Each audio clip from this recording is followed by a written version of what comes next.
कहानी के सभी पात्र, घटनाएं और स्थान पूरी तरह काल्पनिक है। इनका किसी भी व्यक्ति या वास्तविक घटना से कोई संबंध नहीं है।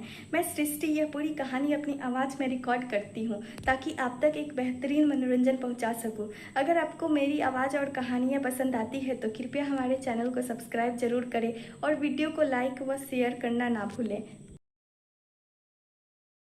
माफिया किंग की लाडो पार्ट 9। पिछले पार्ट में आपने पढ़ा था कि आयांशी अपने कमरे में भाग जाती है और उस वक्त को याद करते ही जब वो लोग घूमकर वापस फार्म हाउस में आए थे। अब आगे फ्लैशबैक। आयांशी अपना फ़ोन बेड पर फेंक फ्रेश होने जाती है। जब वो फ्रेश होकर आती है तब उसके लैपटॉप पर कोई नोटिफिकेशन आता है। वह उसको खोलकर देखती है तो उसमें आयांशी के उस दिन का वीडियो था जब वो आयान के सामने अपने कपड़े खोल रही थी। उस वीडियो को देख आयांशी का दिमाग खराब हो जाता है। उसकी पूरी बॉडी ठंडी पड़ जाती है। उसकी आंखों से बेहिसाब आंसू बहने लगते हैं। वो आयान को कॉल करने वाली होती है तभी उस अननोन नंबर से जिससे वीडियो आया था उस नंबर से उसके फ़ोन पर मैसेज आता है। उसमें लिखा था, अपने भाइयों से बदतमीजी करो।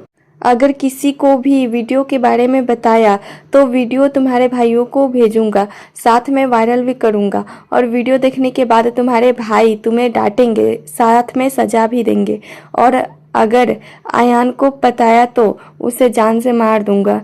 एंड ये सब याद करते हुए आयांशी बुरी तरीके से रोने लगती है और रोते हुए खुद से कहती है, अब मैं क्या करूं, किससे हेल्प मांगूं। मैं आयान को बता दूंगी, वो मेरी हेल्प जरूर करेगा। आयांशी जल्दी से फ़ोन करती है तो 2 दिन रिंग के बाद आयान फ़ोन उठाता है तो आयांशी रोते हुए कहती है, आयान। आयांशी की आवाज़ सुन आयान कहता है, क्या हुआ लिटिल प्रिंसेस, रो क्यों रही हो? तुम्हारे भैया ने फिर डांटा क्या? तुम्हारे भैया ने तुमसे बिल्कुल प्यार नहीं करते। आयांशी से सकते हुए कहती है, भैया ने कुछ नहीं किया। वो उस दिन मैंने तुम्हारे सामने वीडियो कॉल में ड्रेस खोल रही थी, उसका वीडियो आया है और किसी ने कहा कि अगर मेरे पैसे नहीं दिए तो वो वायरल कर देंगे। आयांशी ये सब बोलते हुए बुरी तरीके से रोने लगती है। वो तो आयान कहता है, लिटिल प्रिंसेस रो मत, सब ठीक हो जाएगा। आयांशी, मैं भैया को सब कुछ बता दूंगी। आयान, ऐसा बिल्कुल मत करना वरना तुम्हारे भैया तुम्हें नहीं डांटेंगे। आयांशी, तो आप मेरी हेल्प करेंगे ना? उन्होंने रात को होटल बुलाया है। आयान, प्रिंसेस वो जो बोले कर देना, फिर वो वीडियो डिलीट कर देंगे। कुछ देर बाद करने के बाद आयान कॉल कट कर देता है तो आयांशी कुछ सोचते हुए खुद से कहती है, नहीं, मैं भैया को सब बता दूंगी। भैया ने कहा था कि कुछ भी नहीं छुपाना है, मैं उन्हें सब बता दूंगी, वो मेरी हेल्प जरूर करेंगे। आयांशी अपना फ़ोन लेकर रूम से निकल सीधा स्टडी रूम चले जाती है तो देखती है उनके तीनों भैया रूम में ही हैं और ऑफिस का काम कर रहे हैं। आयांशी धीरे से कहती है, भैया। आयांशी की आवाज़ से सबका ध्यान दरवाजे के पास जाता है जहां आयांशी खड़ी थी। आयांशी धीरे धीरे उनके पास आती है और जाकर राघव के गोद में बैठकर उसे गले लगा रोते हुए कहती है, सॉरी भैया, मैंने आपसे बदतमीजी की। राघव आयांशी के बोल में हाथ फेरते हुए कहता है, कोई बात नहीं बच्चा, भैया तुमसे गुस्सा नहीं है। आयांशी राघव से दूर होकर रोते हुए कहती है, भैया कुछ बताना था। राघव आयांशी के आंसू पोंछते हुए बोलने को बोलता है तो आयांशी अपने फ़ोन में वो वाला वीडियो चालू कर अपने कांपते हाथों से राघव को दे देती है। आयांशी बुरी तरीके से रो रही थी। राघव उसके हाथ से फ़ोन लेते हैं और वीडियो देखने के बाद राघव का दिमाग खराब हो जाता है। उसको इस वक्त काफ़ी गुस्सा आ रहा था। उसने उस वीडियो को पूरा नहीं देखा क्योंकि उसमें हिम्मत नहीं थी। आरव और विवान को भी जानना था कि फ़ोन में क्या दिखाया। आयांशी ने राघव को, आरव भाई क्या है फ़ोन में? राघव फ़ोन आरव और विवान की तरफ बढ़ा देता है। जब वो तीनों वीडियो देखते हैं तो वीडियो देख उनका भी दिमाग खराब हो जाता है। आयांशी रोते हुए कहती है, सॉरी भैया, जानबूझकर कुछ नहीं किया। राघव, इस वीडियो के बारे में तुम्हें कुछ पता है? आयांशी रोते हुए कहती है, हाँ, वीडियो नहीं, वीडियो कॉल है, आयन को किया था। आयन का नाम सुन उसका गुस्सा आपे से बाहर हो जाता है। आरव गुस्से में थोड़ा ही तेज आवाज में कहता है, तुम उस आयान को अपने कपड़े खोलकर क्या दिखा रही थी? आरव की तेज आवाज सुन आयांशी अंदर तक कांप जाती है। आरव उसके पास जा उसके बाजुओं को पकड़ उसे खड़ा करता है और कहता है, अब बताओगी कुछ? आयांशी रोते हुए कहती है, आयन ने कहा बीएफजीएफ में ये सब होता है। आरव गुस्से में दांत पीसते हुए कहता है, उस आयान की तो तुम बेवकूफ लड़की, तुम्हें अंदाजा भी है कि तुमने क्या किया है, तुम उसके सामने कपड़े खोल रही थी। अगर ये वीडियो वायरल हो गई तो इज्जत का तमाशा बन जाएगा तुम्हारा। तुम्हें समझ में भी आ रहा है मैं क्या कह रहा हूँ? एक लड़की की इज्जत उसके लिए क्या मायने रखती है पता भी है तुम्हें? अगर ये वीडियो उसके ने किसी को दिखा दिया या वो इतना बोल चुप हो जाता है क्योंकि आयंसी बहुत ज़्यादा रो रही थी और साथ में काँप भी रही थी। आरव एक गहरी सांस लेकर झट से आयंसी को गले लगा, उसके बालों पर हाथ फेरते हुए कहता है, कुछ नहीं हुआ बच्चा, भैया कुछ नहीं होने देंगे तुम्हें। आयंसी रोते हुए कहती है, सॉरी भैया, गलती से हो गया, आज के बाद आपकी सारी बातें मानूंगी। आयंसी बहुत ज्यादा रो रही थी, उसका चेहरा आरव के सीने में घुसा हुआ था। आयंसी कांप रही थी और ये चीज आरव भी महसूस कर पा रहा था। आयंसी को इतना रोता देख राघव पानी का ग्लास लाकर उसे पानी पिलाने की कोशिश करता है, लेकिन वो इस कदर डरी गई थी कि उससे पानी भी पिया नहीं जा रहा था। रोते रोते अचानक आयंसी बेहोश हो जाती है। आयंसी को बेहोश देख वो लोग काफी घबरा जाते हैं। आरव जल्दी से उसे गोद में उठा उसके रूम में ले जाता है और बेड पर लेटाता है। जब विवान उसका माथा छूकर देखता है तो उसकी आंखें हैरानी से बड़ी बड़ी हो जाती है। वो कहता है, आंसू का बदन तो आग की भट्टी की तरह जल रहा है। विवान की बातें सुन राघव और आरव भी डर जाते हैं। आयंसी बेहोशी में ही कह रही थी, सॉरी भैया, दोबारा नहीं करूंगी। विवान आयंसी को जल्दी से इंजेक्शन लगा देता है। आयंसी की बातें सुन राघव का गुस्सा आपे से बाहर हो जाता है। राघव अपना हाथ कांच के मिरर में दे मारता है और दांत पीसते हुए कहता है, जिसके कारण भी मेरी प्रिंसेस की ऐसी हालत हुई है वो कल तक सही सलामत हालत में नहीं होगा। कांच पर हाथ मारने के कारण वो आईना टूट जाता है और राघव के हाथ से खून बहने लगता है। तो जल्दी से विवान उसके हाथ पर पट्टी करते हुए कहता है, भाई शांत हो जाइए, हमें अभी आंसू को संभालना है। आरव, विवान भाई सही कर रहे हैं, लेकिन हमें उस अयान को सबक तो सिखाना भी पड़ेगा। अब पानी सर के ऊपर से जा रहा है। ये सब आरव गुस्से में कहता है। राघव, बहुत शौक है ना उससे वीडियो बनाने का, अब मैं बताऊंगा वीडियो बनाई कैसे जाती है। इस वक्त राघव के चेहरे पर डेविल स्माइल थी और उसकी मुस्कान देख आरव और विवान के चेहरे पर भी मुस्कान थी। राघव, विवान और आरव तीनों आयंसी के कमरे में उस पे बेड पर बैठे थे। आयंसी को धीरे धीरे होश आता है तो राघव उसको सहारा दे ठीक से बैठाता है और प्यार से पूछता है, अब कैसा लग रहा है गुड़िया? आयंसी की आंखें फिर से नम हो जाती है। वो जल्दी से राघव के गले लगकर रोने लगती है तो राघव उसके बाल सहलाते हुए कहता है, कुछ नहीं हुआ है बच्चे, देखो भैया है ना, भैया सब ठीक कर देंगे। विवान, आंसू बच्चे, वो 5 लाख रुपए उसे ब्लैकमेल ने मांगने को कहा था ना तुम्हें? आयंसी विवान के तरफ देखकर कहती है, हाँ भैया, उन्होंने कहा था और ये भी कहा था कि मैं सबसे मिसबिहेव करूं और उन्होंने मुझे आज रात मिलने को भी बुलाया है वो पैसों के साथ। राघव, कहाँ मिलने को बुलाया है? आयंसी, वो डे नाइट बार। आरव कुछ सोचते हुए कहता है, इस बार मैं तो आज रात हमें जाना है मीटिंग के लिए। राघव अपने चेहरे पर बिना किसी भाव के कहता है, हम लोग जाएंगे और हमारे साथ आंसू भी जाएगी वहां और उस शख्स से मिलेगी भी। ये सुन सभी चौंक जाते हैं। आयंसी कहती है, मुझे नहीं जाना। आयंसी के चेहरे पर डर साफ दिख रहा था। राघव आयंसी का चेहरा अपने हाथों में भरकर कहता है, भैया पर ट्रस्ट है ना बेटू? आयंसी हाँ में सर हिला देती है तो राघव कहता है, बच्चा तुम जानना नहीं चाहोगी कि उस वीडियो को किसने बनाया और कौन तुम्हें परेशान कर रहा है? आयंसी हाँ में सर हिलाते हुए कहती है, हाँ मुझे जानना है ये किसने किया और पनिश भी करना है। आप उन्हें पनिश करोगे ना भैया?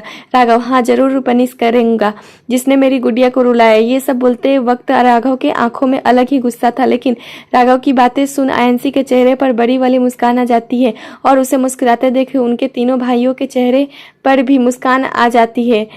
आयंसी झट से राघव के गले लगकर कहती है, आप वर्ल्ड के बेस्ट भैया हो।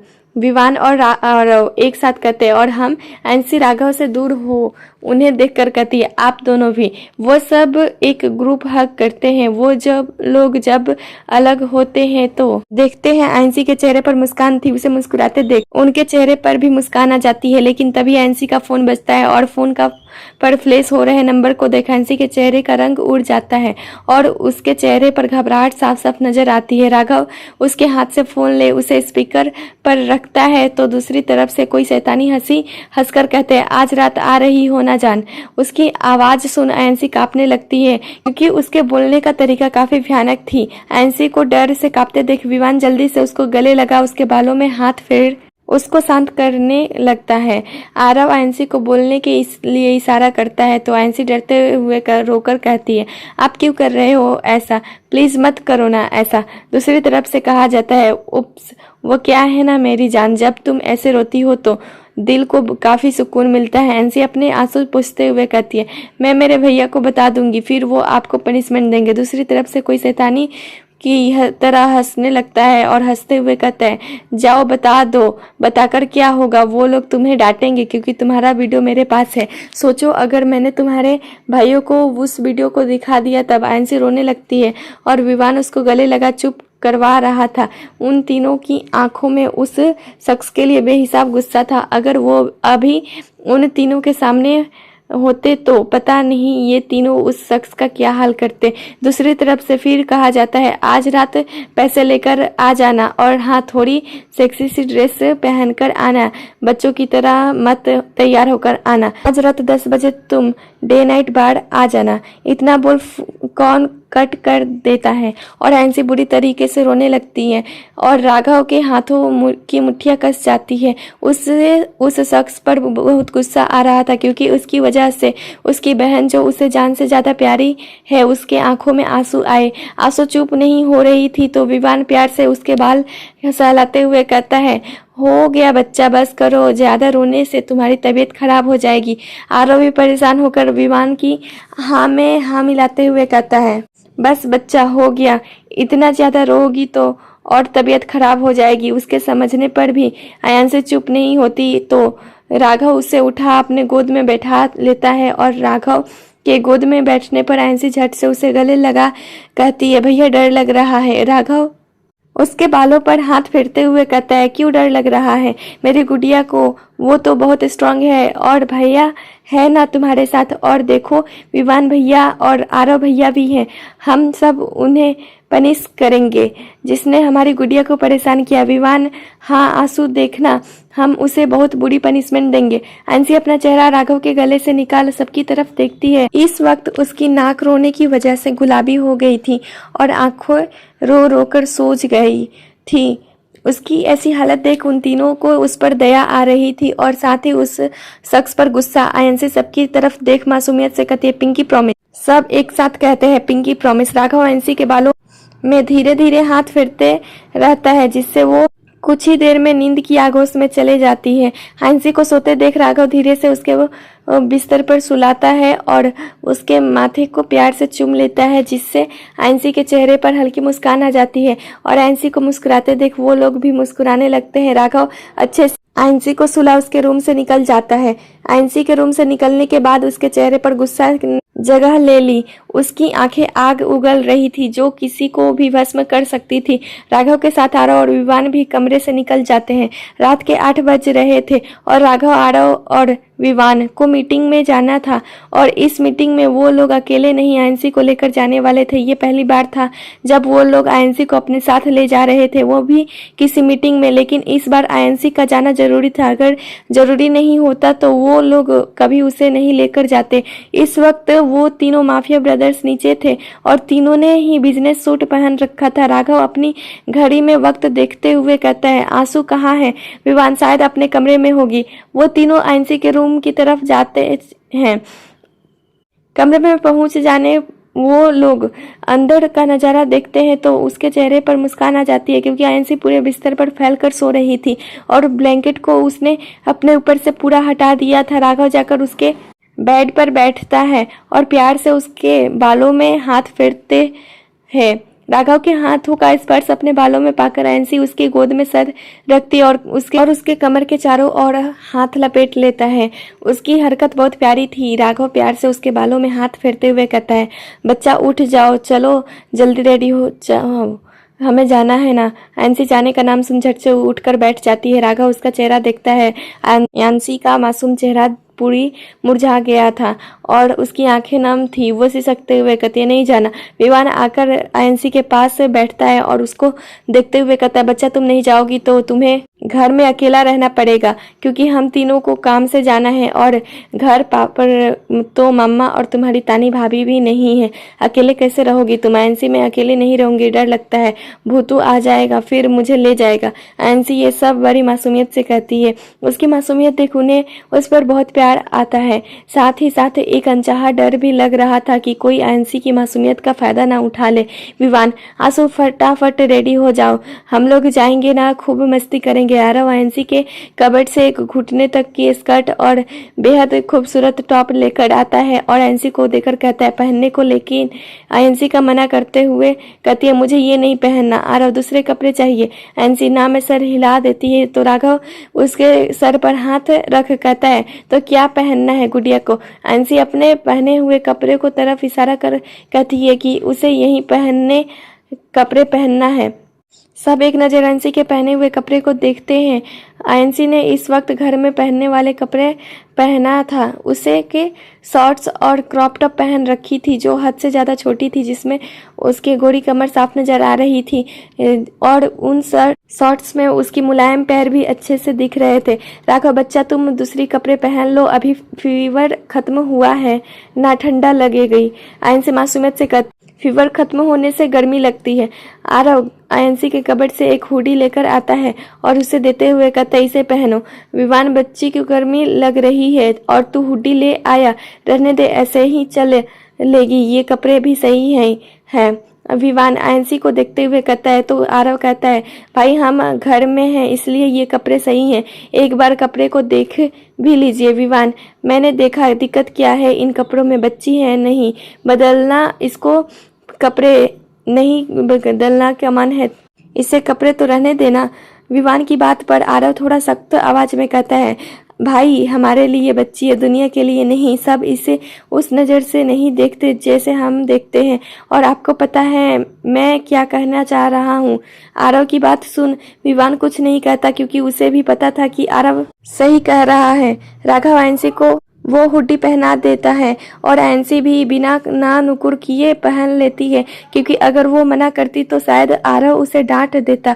राघव उस हुडी को पहनने के बाद आयंसी के लंबे खुले बालों का बन बना देता है, जिससे आयंसी बहुत प्यारी लग रही थी। आयंसी बेड से नीचे फर्श पर रखे अपने प्यारे पिंक कलर के स्लीपर को पहन लेती है तो राघव बेड से उतर कर कहता है, चलो। आयंसी राघव की तरफ देखकर ना में सर हिलाती है तो राघव पूछता है, क्या हुआ? आयंसी अपने बाहों राघव की तरफ फैला देती है जैसे कह रही हो, भैया चलकर नहीं जाना, गोद में उठाकर ले चलो। आयंसी ये सब करते हुए बहुत प्यारी लग रही थी। राघव नाम में सर हिला मुस्कुराते हुए आयंसी को झट से गोद में उठा लेता है। आयंसी का वजन नामात्र भी नहीं था, उसके लिए उसे आयंसी का वजन बिल्कुल भी महसूस नहीं हो रहा था। वो लोग वहां से निकल जाते हैं। कार में आयंसी बीच में बैठी थी और राघव और विवान उसके अगल बगल और आरव आगे बैठा था। आयंसी का फोन उसके पास से नहीं था, राघव के पास था, इसलिए वो चुपचाप बैठी थी। उसके दोनों भाई अपने काम से बिजी थे। राघव की उंगलियां उसके कीबोर्ड में नाच रही थी और विवान अपने फोन में कुछ मेल चेक कर रहा था। आरव और वो सोशल मीडिया अकाउंट चला रहा था। वो अपना सोशल मीडिया अकाउंट स्क्रॉल करते हुए कहते, आंसू तुम सोशल मीडिया में हो ना? आरव के इतना कहते ही आयंसी के चेहरे पर बड़ी सी मुस्कान आ जाती है। वो खुशी से चहकते हुए कहती है, हाँ हूँ, आप मेरे फ्रेंड बनोगे? फिर उदास होकर, मैंने ना, बस कुछ फ्रेंड्स है सोशल मीडिया पर। आरव कुछ सोचते हुए कहता है, आयान नहीं है तुम्हारे सोशल मीडिया पर? आयंसी मासूमियत से कहती है, उन्होंने कहा वो सोशल मीडिया नहीं चलाते। ये सुनने के बाद आरव के चेहरे पर एक डेविल स्माइल आ जाती है। शायद उसके दिमाग में इस वक्त कुछ चल रहा था और ये बात राघव और विवान भी अच्छे से समझ रहे थे, इसलिए उन्होंने कुछ नहीं कहा। आरव के पूछने पर आयंसी बोल देती है कि आयन सोशल मीडिया में नहीं है। इस वक्त आरव के दिमाग में कुछ चल रहा था जो राघव और विवान भी अच्छे से समझ रहे थे, इसलिए उन दोनों ने बीच में बोलना सही नहीं समझा और आरव जो कर रहा था उसे करने दिया। आरव, आंसू तुम्हें आयान ने कहा कि वो सोशल मीडिया में नहीं है? आयंसी हाँ कहती है तो आरव फिर कहता है, आयान ने तुम्हें ऐसा क्यों कहा, जबकि वो तो मेरे फ्रेंड लिस्ट में है? मतलब उसने तुमसे झूठी बोला? आरव के इतना कहने पर आयांशी का चेहरा रोने जैसा हो गया था। उसके दिमाग में यह बातें चल रही थी कि आयन ने उससे झूठ बोला। वो मासूमियत से कहती, आयन झूठ क्यों कहेगा? आरव थोड़ा भावुक होने का नाटक करते हुए कहता है, तुम्हें मेरी बातों पर भरोसा नहीं है, तुम्हें उस आयन पर सिर्फ भरोसा है आंसू। आरव भावुक होता देख आयांशी को बिल्कुल अच्छा नहीं लगता है। वो कहती है, नहीं भैया, मुझे आप लोगों पर बहुत भरोसा है, आप लोग मुझसे झूठ नहीं कहोगे। आयांशी की बातें सुन उन तीनों के चेहरे पर मुस्कान आ जाती है। उन्हें इस बात की खुशी थी कि उनकी आंसू को अभी भी सबसे ज्यादा भरोसा उन पर ही है। आरव को फिर कुछ न कहते देख अब आयांशी को बेचैनी हो रही थी। उसके दिमाग में इस वक्त तरह तरह के ख्याल आ रहे थे। मासूमियत से बोलती है, आरव भैया, मुझे भी देखना है आयन का सोशल मीडिया अकाउंट। आयांशी की बात सुन आरव के चेहरे पर एक डेविल स्माइल आ जाती है, लेकिन वो उसे जल्दी छुपा आयांशी की तरफ देखकर कहते हैं, आगे आ जाओ बच्चा, दिखाता हूँ। आयांशी पीछे की सीट से ही आगे की सीट पर आ जाती है और आरव के गोद में बैठ जाती है। तो आरव भी उसे अच्छे से अपनी गोद में बैठा लेता है और अपने फ़ोन पर आयन के सोशल मीडिया पर उसका अकाउंट सर्च कर उसका प्रोफाइल दिखाता है, जिसमें आयन की ढेर सारी फ़ोटो थी। वो आरव के फ़ोन पर आयन की फ़ोटो देख रही थी, तभी एक लड़की के साथ आयन की फोटो उसके सामने आ जाती है। उस फोटो में दोनों बहुत करीब थे और एक दूसरे को किस कर रहे थे। उस लड़की ने बिकिनी पहन रखा था और वो आयन के गोद में बैठी थी और आयन शर्टलेस था। उसके हाथ उस लड़की के कमर पर थी। आयन से उस फोटो को देखकर आरव के आंखों में अपने नन्हे नन्हे हाथों से ढककर कहती है, छी, इस दीदी ने कितने छोटे कपड़े पहने हैं। आप मत देखो भैया, बच्चों को ये सब नहीं देखना चाहिए। आयांशी की इतनी प्यारी बातें सुन विवान, जो अपने फ़ोन में मेल चेक कर रहा था, उसकी हंसी छूट जाती है, लेकिन वो जल्दी से अपनी हंसी रोक लेता है। आयांशी की इस हरकत से राघव के चेहरे पर भी मुस्कान आ जाती है। आरव अपने आंखों से आयांशी के नन्हे नन्हे हाथों को हटाकर कहता है, बेटा, मैं बच्चा नहीं हूँ।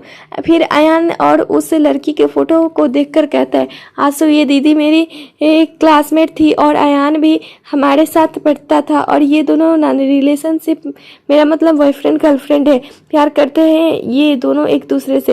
बॉयफ्रेंड गर्लफ्रेंड सुन आयांशी का चेहरा मायूस हो जाता है।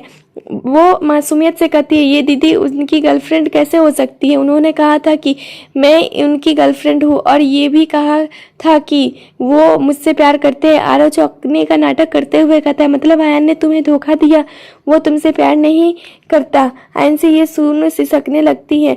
उसके सिसकने की आवाज़ सुन राघव और विवान को बहुत बुरा लग रहा था, लेकिन वो लोग भी जानते थे कि आयांशी को आयन के सच से रूबरू करवाना बहुत जरूरी है। आरव आयांशी को अपने सीने से लगा उसके बालों पर हाथ फेरते हुए कहता है, रो क्यों रही हो बच्चा? आयांशी से लगते हुए कहती है, आयन मुझसे प्यार नहीं करते। वो मुझसे क्यों प्यार नहीं करते? मैं उनसे बहुत प्यार करती हूँ ना भैया। आयांशी की बातें सुन आरव को गुस्सा बहुत आ रहा था, लेकिन वो अपने गुस्से को काबू कर कहता है, आंसू बच्चे, आयन किसी से प्यार नहीं करता।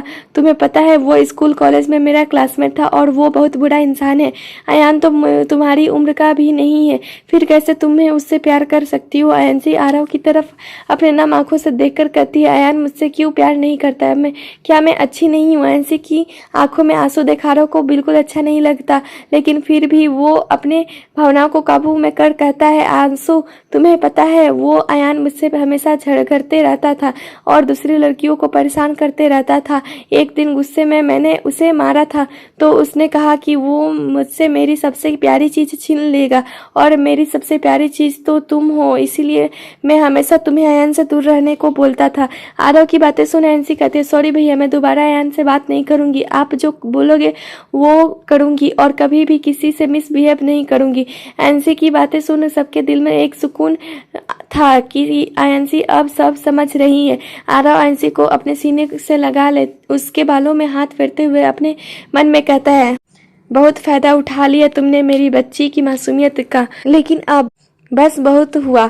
अब दोबारा हम हमारी बच्ची को तुम्हारे झांसे में आने नहीं देंगे। जितना आंसू मेरी गुड़िया ने बहाया है, उससे 10 गुना तुम्हें खून आंसू रुलाऊंगा। अब मैं तुम्हारी उल्टी गिनती शुरू कर, अगर तुम्हें जीते जी नर्क के दर्शन नहीं करवाया तो मेरा नाम भी आरव ओबरे नहीं। इस वक्त आरव की आंखों में अलग ही गुस्सा नजर आ रहा था। देखते ही ये गुस्सा आगे चलकर कौन सा रूप लेता है। क्या सच में आयंसी के सर से अयान के प्यार का बुखार उतर गया, या फिर अयान आयंसी को अपनी बातों में फंसा लेगा। उससे पहले आप चैनल को सब्सक्राइब कर लीजिए और वीडियो को लाइक कर दीजिए। अब चलते हैं कहानी की ओर। आयंसी अभी भी आरव के गोद में बैठी थी और आरव प्यार से उसके बालों में हाथ फेर रहा था। अब आयंसी का रोना बंद हो चुका था। वो एकटक खिड़की के बाहर खाली सड़कों को देख रही थी। उसकी आंखों में भी इस वक्त वही खालीपन थी। कुछ ही देर में उनकी गाड़ी एक बड़े से बिल्डिंग के सामने रुकती है, जहां बड़े बड़े अक्षरों में डे नाइट बार लिखा था। जल्दी से ड्राइवर गाड़ी से उतर राघव की तरफ का दरवाजा खोलता है तो राघव फुल स्टेशन के साथ गाड़ी से बाहर निकलता है और उसके बाद विवान निकलता है। वहां आगे पीछे बस राघव के बॉडीगार्ड्स थे उन्हें प्रोटेक्ट करने के लिए। कुछ ही देर में आरव और आयंसी भी उतरती है। राघव आयंसी का हाथ पकड़े बार के अंदर चला जाता है और उसके साथ आरव और विवान भी। वहां उस बार में बस वहां के स्टाफ और मैनेजर के अलावा कोई भी नहीं था, क्योंकि राघव अच्छे से जानता था कि उस बार में नशा शराब आदि का सेवन किया जाता है। इसलिए आयंसी के लाने से पहले ही उसने बार को बंद करवा दिया था। अगर आयंसी उसके साथ नहीं होती तो उसे कोई परेशानी नहीं थी, लेकिन इस वक्त आयंसी को वो अपने साथ लाया था और ऐसा माहौल उसके लिए बिल्कुल सही नहीं था। राघव उसे लेकर डायरेक्ट अपने बुक किए हुए रूम में चला जाता है और उसके पीछे आरव और विवान भी सामने सोफे पर बैठे शख्स को राघव अपनी सर्द आंखों से देख रहा था, क्योंकि सामने कोई और नहीं वीरेंद्र रॉय बैठा था। वीरेंद्र कुछ बोलने के लिए अपना मुंह खोलता है, तभी उसका ध्यान राघव की बाजुओं में नन्ही नन्ही की पकड़ देखी। हालांकि उसने आयंसी को नहीं देखा, क्योंकि वो राघव के पीछे भी। राघव जाकर वीरेंद्र के सामने वाले सोफे पर राजा की तरह पैर पर पैर चढ़ाकर बैठा जाता है। तब जाकर वीरेंद्र का आयंसी पर नजर जाता है। वो एकटक उसके मासूम चेहरे को देखने लगता है। आयंसी जब वीरेंद्र को एकटक खुद को देखता पाती है तो वो गुस्से में मुंह फुलाकर कहती है, अंकल आप मुझे क्यों देख रहे हो। आयंसी के अंकल कहने पर वीरेंद्र को गुस्सा नहीं आता। वो मुस्कुराते हुए कहता है, मैं तुम्हें इसलिए देख रहा था बेटा क्योंकि तुम बहुत प्यारी हो राघव से। तुम इस बच्ची को ऐसे जगह लेकर आ गए, पता है ना कैसी जगह है ये, और ये बच्ची तुम्हारी है या फिर किसी और का बच्चा उठा लाए। आयंसी जाकर राघव के बगल में बैठ जाती है और विवान और आरव भी जाकर एक तरफ के सोफे पर बैठ जाते हैं। वीरेंद्र की बातें सुन आयंसी कहती है, मैं बच्ची नहीं हूँ, मैं 15 साल की हूँ। राघव अपनी रौबदार आवाज में कहता है, अगर तुम्हारी फालतू की बकवास हो गई तो वो कम किया जाए जिसके लिए हम यहाँ आए हैं। राघव की बातें सुन वीरेंद्र के एक्सप्रेशन भी सीरियस हो जाते हैं। तो राघव कहता है, मुझे घुमा फिरा कर बातें करनी नहीं पसंद, तो सीधा सीधा कहता हूँ तुम्हारा वो घटिया भाई मेरी मासूम बच्ची का फायदा उठा रहा है। ये बोलते वक्त राघव का चेहरा सामान्य था। उसे देख कोई भी नहीं बता सकता था कि उसके मन में इस वक्त क्या चल रहा है। राघव की बातें सुन वीरेंद्र हैरान होने का नाटक करते हुए कहता है, क्या बोल रहे हो तुम, मेरा भाई ऐसा नहीं करेगा, वो बहुत सीधा साधा है। वीरेंद्र की बातें सुन आरव गुस्से में दांत पीसते हुए कहता है, हाँ पता है कितना सीधा साधा है, मासूम लड़कियों की जिंदगी से खेलना उसका पेशा है। अब तक ना जाने कितनी लड़कियों की जिंदगी बर्बाद कर चुका है वो। विवान तुम हो उसके, तुम अपने भाई तक को नहीं संभाल पाए। विवान की बातें सुन वीरेंद्र कहता है, संभालना तो तुम लोगों को भी चाहिए था अपनी बहन को। मेरा भाई खुद किसी लड़की के पास नहीं जाता है, लड़कियां सामने से आती है उसके पास, क्या पता नहीं तुम्हारे भाई को। वो इतना ही कहता है कि राघव तेज आवाज में कहता है, शट अप। इस वक्त राघव के चेहरे पर बेहिसाब गुस्सा था। उसकी आंखें एकदम लाल थी, जैसे उसमें खून उतर आया हो। उस हाथों में की नसें उभर कर नजर आ रही थी। एक पल तो राघव की तेज आवाज सुन आयंसी भी कांप गई थी। वहां का तापमान वक्त के साथ गिर रहा था। ऐसा लग रहा था हड्डी कांप देने वाली ठंड हो।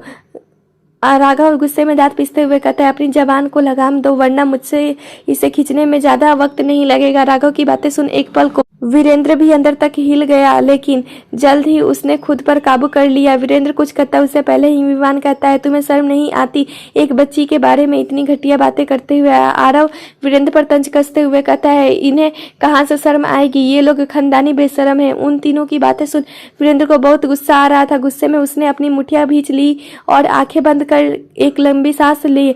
खुद को शांत किया और उसके बाद कहा, मेरे भाई ने ऐसा क्या किया है जो तुम लोग इतना भड़क हुए हो। राघव अपने पीछे खड़े एक बॉडीगार्ड को कुछ इशारा करता है तो वो बॉडीगार्ड बाहर जाता है और कुछ ही देर में एक आदमी को लेकर जमीन पर गिरा देता है। उस आदमी के शरीर पर कोई चोट के निशान थे। आयांशी एकटक बस उस जमीन पर गिरे आदमी को देख रही थी। उसे उस आदमी को देखता देख राघव अपना उसका हाथ पकड़ उसे सोफे से उठाता है और उस आदमी के पास लेकर जाता है और कहता है, मैंने कहा था ना प्रिंसेस, जिसने तुम्हें रुलाया है भैया उसे बहुत बुरी पनिशमेंट देंगे। यही वो आदमी है जिसने वो वीडियो दिखाकर तुम्हें ब्लैकमेल किया था। वीडियो का सुन आयांशी के हाथ पैर ठंडे हो जाता है क्योंकि वो वीडियो वाली बात उसके दिमाग से निकल गई थी। वो रोने लगती है तो राघव झट से उसे गले लगा लेता है और बालों में हाथ फेरते हुए कहता है, क्या हो गया गुड़िया, रो रही क्यों हो। आयांशी सिसकने लगती है। उस जमीन पर गिरे शख्स को उस वक्त काफी डर लग रहा था। उसे अपनी मौत सामने नजर आ रही थी। वो गिड़गिड़ाते हुए कहता है, हमें माफ कर दीजिए। हाँ सर, हमसे गलती हो गई, दोबारा नहीं होगा। राघव अपनी कोल्ड आवाज में कहता है, दोबारा ये करने के लिए तुम बचोगे नहीं। इतना बोल राघव अपने पेंट से पीछे से एक साइलेंसर गन निकालता है। उन गन के जितने भी गोलियां थी सब उस पर खाली कर देता है। कुछ ही देर में वो आदमी खून से लथपथ जमीन पर पड़ा था और राघव के बॉडीगार्ड तुरंत उसे जगह को साफ कर देते हैं जैसे कुछ हुआ ही ना हो। ऐसी अभी भी राघव के सीने से लगी हुई थी। उसने इतना भयानक मंजर नहीं देखा और राघव कभी चाहता भी नहीं था कि उसकी आंसू को उसके बारे में पता चले। वीरेंद्र खारा कब से ये देख रहा था। राघव की हरकतें उसको भी डरा रही थी। राघव उसकी तरफ देखकर कहता है, ये बस एक मामूली प्यादा था, जो इसका मास्टरमाइंड है उसका मैं वो हाल करूंगा कि लोगों की रूह कांप जाएगी। राघव की बातों को मतलब वीरेंद्र अच्छी तरह से समझ रहा था। वो अपना थूक अटकते हुए कतला है। मतलब वीरेंद्र के चेहरे पर इस वक्त घबराहट साफ साफ नजर आ रही थी। राघव उसे देख एक डेविल स्माइल देता है और कहता है, कल सुबह एक छोटा सा ट्रेलर देख लेना। इतना कहा वो आयांशी को अपनी गोद में उठा लेगा देता है और कमरे से बाहर निकल जाता है। उसके जाने के बाद आरव और विवान वीरेंद्र के पास जाते हैं और आरव मुस्कुराकर कहता है, बहुत बुरा होने वाला है। तुम दोनों भाइयों ने हम माफिया ब्रदर्स को हल्के में ले लिया था ना। तुम लोगों को क्या लगा तुम हमारी बहन का फायदा उठाओगे और हम छोड़ देंगे तुम्हें। विवान इस बार गलत पंगा ले लिया। अब अपनी उल्टी गिनती शुरू कर दो क्योंकि अब डेविल का डेविल मोड चालू हो गया है। आंसू भाई की जिंदगी है और तुमने हम उस कमीने भाई ने की जिंदगी पर हाथ डाला है। अब तो उसे यमराज भी नहीं बचा सकते। आरव और विवान वहां से निकल जाते हैं और वीरेंद्र जोर से गुस्से में अपना हाथ कांच की टेबल पर मार दांत पीसते हुए कहता है, राघव अब्रे, मेरे भाई को कुछ किया तुमने तो तुम्हें भी किसी अपने को खोना होगा। वीरेंद्र का असिस्टेंट अपने मन में कहता है, लोग कुत्तों से डर जाते हैं और मेरे बॉस को शेर के मुंह में हाथ डालने का शौक चढ़ा है। अब इसे और इसके भाई को उस यमराज से कोई नहीं बचा सकता। सुबह सुबह एक न्यूज आग की तरह फैली हुई थी। हर न्यूज चैनल में बस एक ही न्यूज थी और उस न्यूज की हेडलाइन थी, क्या मशहूर बिजनेसमैन वीरेंद्र रॉय के छोटे भाई को लड़कों में इंटरेस्ट है।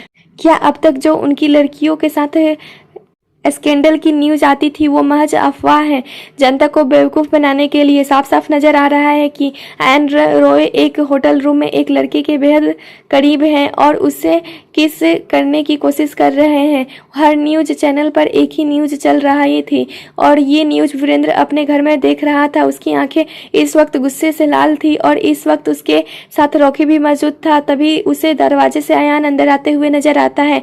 उसकी हालत कुछ सही नहीं थी। उसके बाल बिखरे हुए थे, शर्ट आधी पेंट बाहर निकली हुई। वो अंदर आते हैं तो वीरेंद्र तेज आवाज में कहता है, कहाँ थे तुम पूरी रात। अयान कुछ नहीं कहता, तभी उसका ध्यान टीवी पर जाता है। टीवी पर चल रहे न्यूज को देख उसका दिमाग घूम जाता है। वो टेबल से रिमोट उठा टीवी पर मार देता है और गुस्से में कहता है, ये क्या बकवास है विकी भाई, क्या बकवास है। हर न्यूज चैनल सोशल मीडिया में आग की तरह फैल गई है। इतना का वो अपना फोन अयान के सामने कर देता है। वीडियो देख अयान का दिमाग घूम जाता है।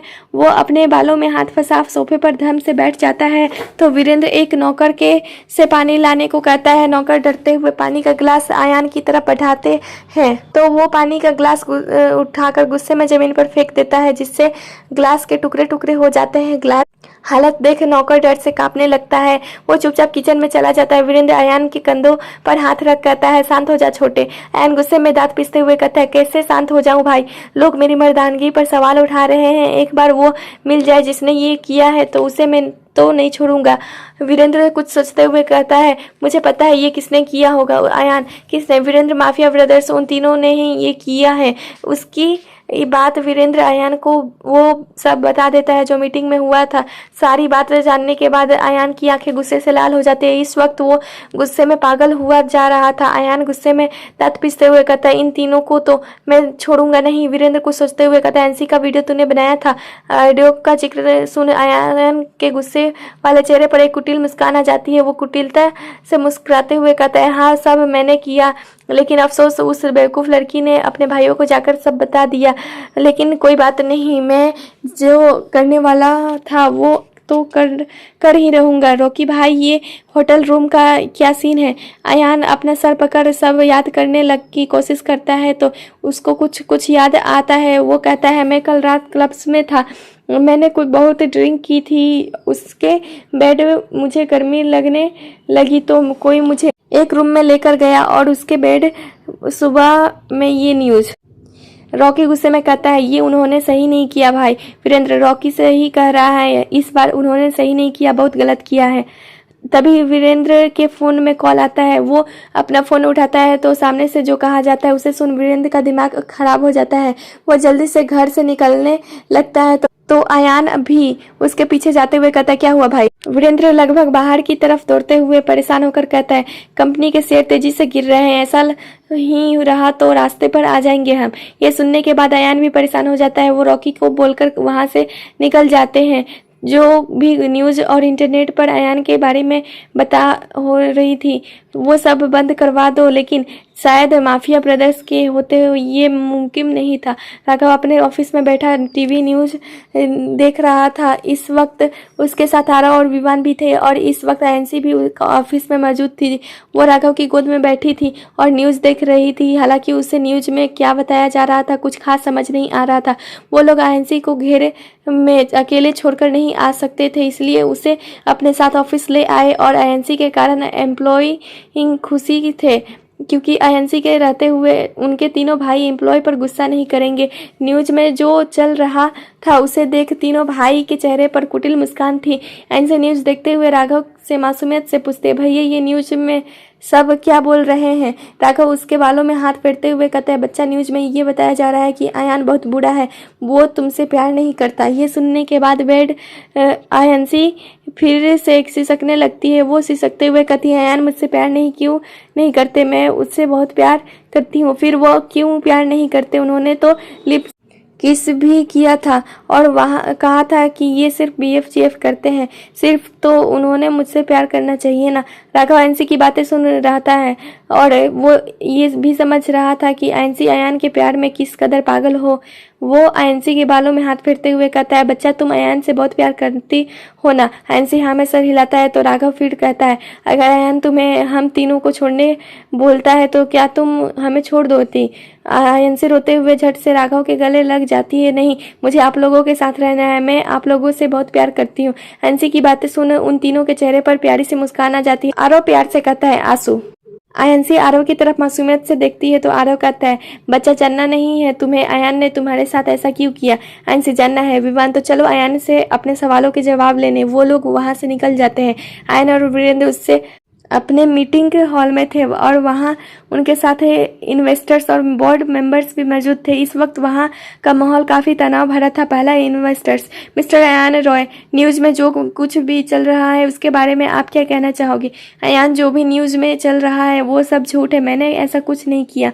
दूसरा इन्वेस्टर, मिस्टर रॉय, आपकी बातों में से बिजनेस नहीं चलने वाला, आपके कह देने भर से कंपनी के शेयर्स तो नहीं उठ जाएंगे ना? और रही बात न्यूज़ की, उससे हमें काफ़ी नुकसान होगा, इसलिए हम आपकी कंपनी में इन्वेस्ट नहीं कर सकते।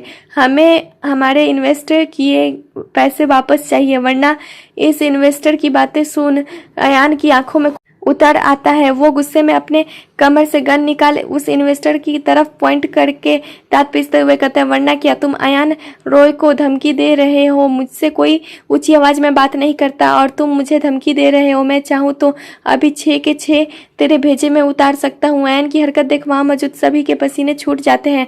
फिर भी उसमें से एक हिम्मत करते हुए कहता है, देखिए मिस्टर रॉय, आप ऐसे गुंडेगर्दी नहीं कर सकते। और वो वीडियो उसे कैसे झूठा साबित करेंगे? उस आदमी की बातें सुन अयान के चेहरे पर सातिर मुस्कान आ जाती है। वो उस आदमी के पास जा उसके कुर्सी को पकड़ अपने तरफ घुमाता है और अपने फ़ोन में एक वीडियो चला उसको दिखाते हुए उसके ऊपर झुकते हुए कहता है, ठीक कहा तुमने, मुझे उस वीडियो को झूठा साबित करना है तो क्या करूं ना, मैं अपना एक और वीडियो वायरल कर दूं तुम्हारी बेटी के साथ। उस वीडियो में तुम्हारी बेटी का अंग प्रदर्शन हो रहा है। इतना बोल अयान सौतानों की तरह हंसने लगता है। इस वक्त वो किसी पागल से कम नहीं लग रहा था। अयान की बातें सुन और वीडियो देख उस आदमी के माथे पर पसीने आ जाते हैं। अयान के सामने गिड़गिड़ाते हुए कहता है, प्लीज़ मेरी बेटी का वीडियो वायरल मत करना, मेरी सालों की कमाई इज्जत मिट्टी में मिल जाएगी। उस आदमी को गिड़गिड़ाते देख अयान के होठों पर मुस्कान आ जाती है और साथ ही साथ वीरेंद्र के भी, क्योंकि उनका भाई इतना आगे बस उनके सह के भी की वजह से ही तो आया है। बचपन से वीरेंद्र ने अयान की हर ज़रूरत की चीज़ वजह से वो आज ऐसा है। वीरेंद्र डेविल स्माइल देकर कहता है, अब किसी को अपने पैसे चाहिए तो बता देना। वीरेंद्र की बातें सुन सबके चेहरे का रंग उड़ जाता है, क्योंकि उन्हें पता था इन दोनों शैतान भाइयों के खिलाफ जाना मतलब खुद के पैरों पर कुल्हाड़ी मारना। कुछ ही देर में सारे लोग मीटिंग हॉल से चले जाते हैं और वहाँ अयान और वीरेंद्र रह जाता है। वीरेंद्र अयान के कंधों पर हाथ रख कहता है, इस बार चुक गई, जरूर नहीं हर बार चुक जाए। अयान का चेहरा इस वक्त गुस्से से लाल था। वो टेबल पर अपना दोनों हाथ टिका गुस्से में थमथमाए हुए कहता है, ये उन तीनों माफिया ब्रदर्स के ने अच्छे नहीं किया। ये करके उन लोगों ने अपनी बहन को और दर्द देने का इंतजाम कर लिया। ये सब करके वो लोग उसे मौत के करीब भेज रहे हैं। अब मैं जो भी करूँगा बड़ा करूँगा। बहुत प्यार है ना उन्हें अपनी बहन से, ऐसी हालत करूँगा उसकी कि वो मेरे प्यार में इस कदर पागल हो जाएगी कि मेरे कहने पर अपनी ज़िंदगी ख़त्म करने तक सोच लेगी। वीरेंद्र, इस बार सावधानी से सब करना। इस वक्त अयान के चेहरे पर एक खतरनाक मुस्कान थी और वही मुस्कान वीरेंद्र के चेहरे पर भी थी। राघव की कार वीरेंद्र के ऑफिस के सामने रुकती है, जिसमें से वो तीनों माफिया ब्रदर्स बड़े एटीट्यूड से उतरते हैं और उनके साथ ही एनसी उतरती है। वो चारों तरफ टुकुर टुकुर देख रही थी। वो उस जगह को देख और अपने सामने बड़े से बिल्डिंग को देख राघव से कहती है, भैया ये कौन सी जगह है? राघव एनसी का हाथ पकड़ चलते हुए कहता है, चलो पता चल जाएगा। वीरेंद्र अपनी गाड़ी में बैठने वाले होते हैं, तभी उनकी कानों में एक आवाज़ आती है और ये आवाज़ किसी और की नहीं, आरव की थी। आरव एटीट्यूड से अपने पैंट के पॉकेट में दोनों हाथ रख मुस्कुराते हुए कहता है, तुम यहाँ हो? तुम, मुझे तो लगा कहीं मुंह छिपाते फिर रहे होगे। आरव की बातें सुन अयान का हाथ कार के हैंडल पर कस जाती है। वो गुस्से में उसकी तरफ पलट कुछ कहने वाला होता है, तभी उसकी ध्यान अयान पर जाता है तो वो अपने गुस्से को काबू में कर शांति से कहता है, तुम्हारी प्रॉब्लम क्या है? क्यों कर रहे हो ऐसा? क्या बिगाड़ा है मैंने तुम्हारा? क्यों मुझे शांति से जीने नहीं देते? अयान ये सब थोड़ा दुखी होने का नाटक करते हुए कहता है, क्योंकि वो अच्छी से खासी इमेज अयान के सामने खराब नहीं कर सकता था। अयान की बातें सुने विवान हल्के गुस्से में कहता है, हमारी मासूम सी बहन की जिंदगी में आग लगाकर अब तुम्हें शांति से जिंदगी जीना है? बंद करो अपनी ये नौटंकी। वीरेंद्र राघव के पास आकर गुस्से में कहता है, ये सब तुमने किया ना? तेरी दुश्मनी मुझसे है, इसमें मेरे भाई को बीच में लाने की क्या जरूरत थी? वीरेंद्र की बातें सुन राघव अपना चेहरा नीचे कर अपनी आईब्रो रब करते हुए गुस्से में मुस्कुरा कर कहता है, यही मैं कहूँ तो तेरी दुश्मनी मुझसे है, मेरी बच्ची को बीच में लाने की क्या जरूरत थी? अगर तुम लोगों ने मेरे साथ कुछ बुरा करने का सोचा होता तो मैं एक पल के लिए माफ भी कर देता, लेकिन एक नजर अयान को देख। तेरे इस कमीने भाई ने मेरी मासूम सी बच्ची की मासूमियत का फायदा उठाने का सोचा तो मैं कैसे माफ कर देता? मेरी बच्ची मेरी जिंदगी है और कोई भी मेरी जिंदगी से खेले और मैं उसे छोड़ दूं, ऐसा नहीं हो सकता। अयान हद से ज्यादा मासूम बनने का ड्रामा करते हुए कहता है, ये झूठ है, मैंने कोई फायदा नहीं उठाया, मैं एनसी से प्यार करता हूँ। आरव अयान का कॉलर पकड़ गुस्से में दांत पीसते हुए कहता है, अपनी गंदी जबान से मेरी बहन का नाम लेना बंद कर। आरव का गुस्सा देख आयांशी राघव के बाजुओं को पकड़ लेती है और अयान को देखने लगती है। इस वक्त उसके चेहरे पर डर साफ साफ दिखा जा सकता था। अयान अपना कलर छुड़ा आयांशी के पास आकर कहता है, प्रिंसेस तुम तो जानती हो ना मैं तुमसे कितना प्यार करता हूँ और तुम भी तो मुझसे प्यार करती हो। तुम अपने भैया की बातों में बिल्कुल मत आना। गुस्से में आरव को देख, क्योंकि तुम्हारा भाई एक नंबर का झूठा है। वो इतना ही कहता है कि एक तराक से एक थप्पड़ उसके गाल में पड़ता है। उस थप्पड़ की गूंज सबको एक झटका लगाता है। आगे की कहानी अगले भाग में पढ़िए। तब तक के लिए धन्यवाद। मेरे साथ ये कहानी सुनिए दोपहर 12:30 बजे और अपनी समीक्षा देना ना भूलें। चैनल पर नए हैं तो चैनल को सब्सक्राइब करिए और सुनिए रोज एक नई कहानी। तब तक के लिए आप हमारी पुरानी कहानियों को भी सुन सकते हैं।